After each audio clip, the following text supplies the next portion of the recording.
Yo, it feels like it took a lifetime, but I got my first property under contract after wholesaling for just 2 weeks. Welcome back to the channel, guys. If you haven't met, my name is Lili, and this is where I'm documenting my real estate investing journey and taking you guys with me. If you haven't seen the previous videos in this series, I'll link to them in the description. But basically, after house hacking a duplex, I've now gotten into wholesaling as a way to build enough experience and cash to continue building my portfolio. If it's not quite clear to you, the name of the game when wholesaling is to find an under market value property, get it under contract, and then bring that deal to an investor for a fee. If you get the property for $95,000 and you give it to the investor for $100,000, your finder's fee was $5,000. That was the plan, and so far it's working. I am officially under contract on a property, and I've got all of the details, pictures, numbers, all of that for you. But first, if you enjoy these type of videos, please turn the like button blue. And if you don't want to miss future videos to see how this deal actually turns up, make sure you subscribe and turn on notifications. All right, so the first big step that I took to getting this property under contract was actually to change where I was looking. If you guys saw episode 3 in this series, I explained why I stopped driving for dollars and started targeting on-market distressed properties. In that episode, which I'll link below, I showed you guys exactly how to find properties that have been on the market that are in distressed condition,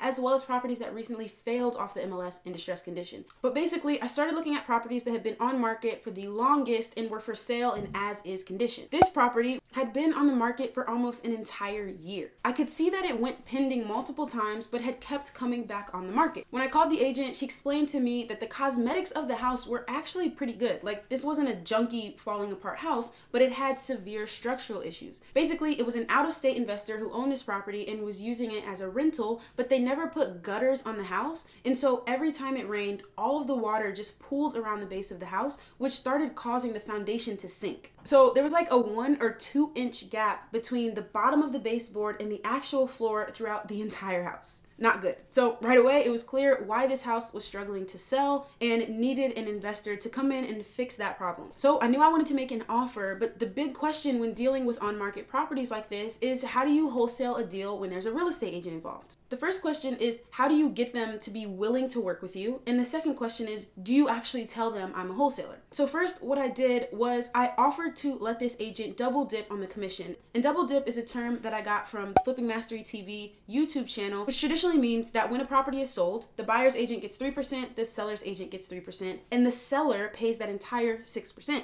But as an investor, I'm now working with a real estate agent, so I offered to let the agent submit the offer on my behalf and get the entire 6%. As soon as I told her that, she was very, very excited about me making an offer because she was set to make double what she had anticipated. So that was the first thing, to kind of create some rapport and really do the agent a favor. It's not going to cost you anything more. It doesn't cost the seller anything more. They were going to pay 6% anyway, but it really does get the agent on your side. The second question is, do you tell them that you're a wholesaler? Some people say no. If you do things by the books and your contracts are good, then you don't have to disclose anything. Some people say you should be upfront and explain the entire situation to them. I decided to go somewhere in the middle. I wanted to be transparent with her and let her know I do not have the cash to purchase property outright, but I didn't want to confuse her or scare her away with the term wholesaling because I didn't know if she knew what that meant or if she had any preconceived notions about working with wholesalers. I told her I'm a local investor, and what I do is partner with other investors who have cash, and we work together to get deals in distressed condition. She didn't seem to have any problem with that, and she was really easy to work with.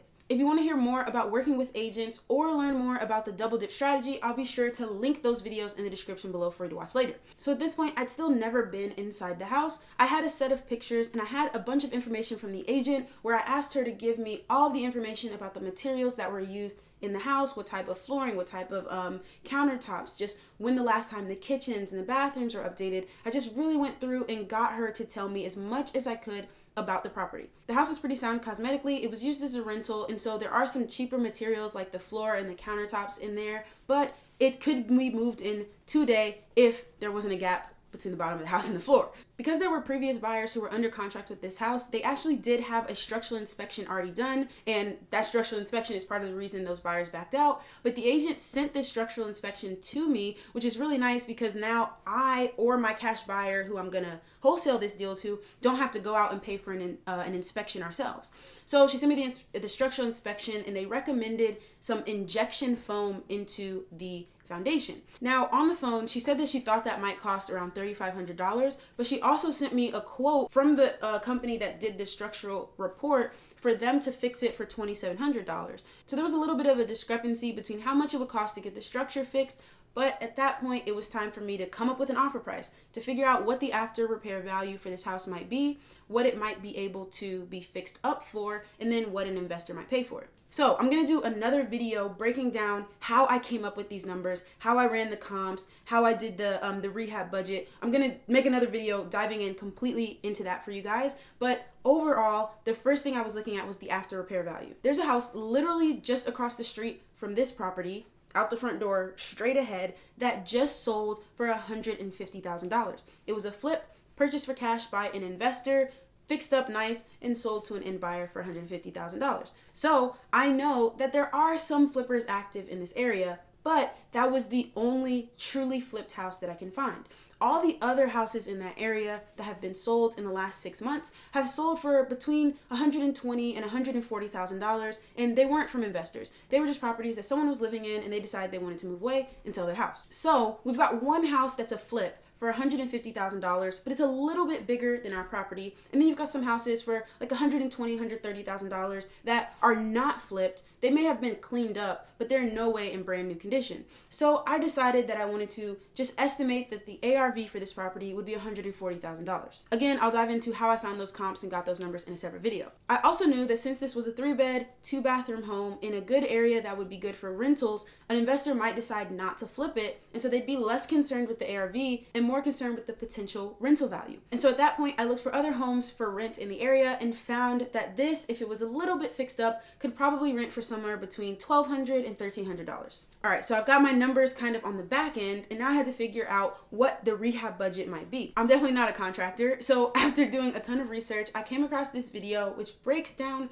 rehab costs based on the amount of rehab needed. The lowest level rehab would just be new carpet and new paint. The second level would be new carpet, paint, kitchen and bath, and the third level would just be a full gut. So based on those 3 levels and how big the house is, you can get a rehab estimate. So this property is about 1,300 square feet, which tells me that a mid-level rehab, which I think would be pretty good for a flip, would be carpet, paint, kitchen, bathroom, would run anywhere between $20,000 and $25,000. So using these numbers, I plugged them into the house flipping formula, which is the ARV, so $140,000 times 70%, which takes into account fees and the investor's profit, which gets me to $98,000.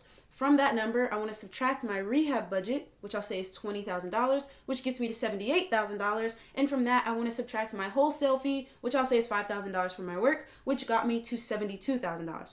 The list price on this property is $119,000. At this point, I didn't know what I was doing and I just got scared. I felt like if they're asking $119,000, why would they accept $72,000? It doesn't make any sense. And so I was like, this house just won't work for a flip. Let me know in the comments below if you would have just called and offered the 72, but I was like, no way, they're gonna be so angry at me, they're gonna be so offended, so I didn't do that. Instead, I stopped thinking that the end buyer might be a flipper and started to think that they might be a rental investor. Because the cosmetics were good, I felt like someone could go into this property and rather than putting 20 or 25 in to redo the kitchens and bathrooms and all of that, they could just put $10,000 or so in to fix the structural issues and kind of clean up the property and make it look a little bit nicer, and then they'd be able to rent it out. And then at that point, they could probably rent it out for $1,200 or $1,300. So I was looking at this deal in terms of the 1% rule, which says that the rent that you're getting from a property should be 1% of the purchase price of that property in order for you to have a good chance of cash flowing.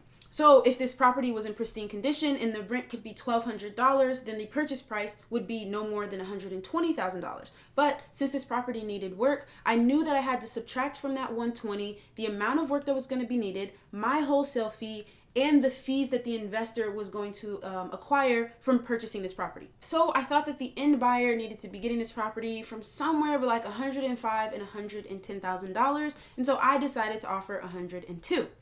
Then I crossed my fingers, called the agent and told her what I wanted to submit, and my heart dropped because she asked for a proof of funds. Now again, I had already told her that I was going to partner with a cash investor, but what I found out was that when you're working with a real estate agent, they are always going to ask for either a proof of funds letter if you're making a cash purchase or a pre-approval letter if you're going through a lender. So after scrambling and panicking for a few hours, I discovered that I could download a proof of funds letter from kind of a sketchy company online, but I wanted to kind of do things above the board, and so I discovered that again through Flipping Mastery TV. This is not a plug. This man does not know who I am, and I'm not getting paid to say this. This is really just what I did. You can pay for his program, which is $100 a month, and you can get proof of funds letters. I decided that I would pay $100, get this proof of funds letter, cancel my membership, and hopefully if this deal went through, it would more than cover that $100 expense. So once I got that proof of funds letter, I sent it to her, and just a couple of hours later, she texted me back and said that the sellers accepted my offer. I kind of felt like, does that mean I should have offered lower, or kind of, is this a good deal? This is my first deal, so I don't really know what I'm doing, but I got the 102. I think that an investor would pay up to $110,000 probably for this property. And so I decided that I would try to wholesale it for 108 because I want the investors to still feel like they're getting a good deal. And this is my first deal. I don't really know what I'm doing. So at this point, I've got 3 steps left. I've got to put together a property information packet. I've got to contact cash buyers, and I have to set up an inspection party for those cash buyers to see the property. With the property information packet, it's basically just everything that I told you guys. What are the issues with the property, including that structural report and the quote for the repair, putting in what I think the ARV and the rental rates might be, what I think it might cost to fix it up, all of the information that I've gathered about this property. I'm going to put it in a Google Drive along with a video walkthrough and pictures for the investors to see it. Then I've got to contact the investors and send them this packet. There's 3 ways that I'm going to do this. First, I'm going to skip trace a list through Propstream of all of the purchases in the last 2 years that have been cash in this area. Basically, I can then be calling those people with some confidence that they're investors because they've recently purchased cash properties in this area.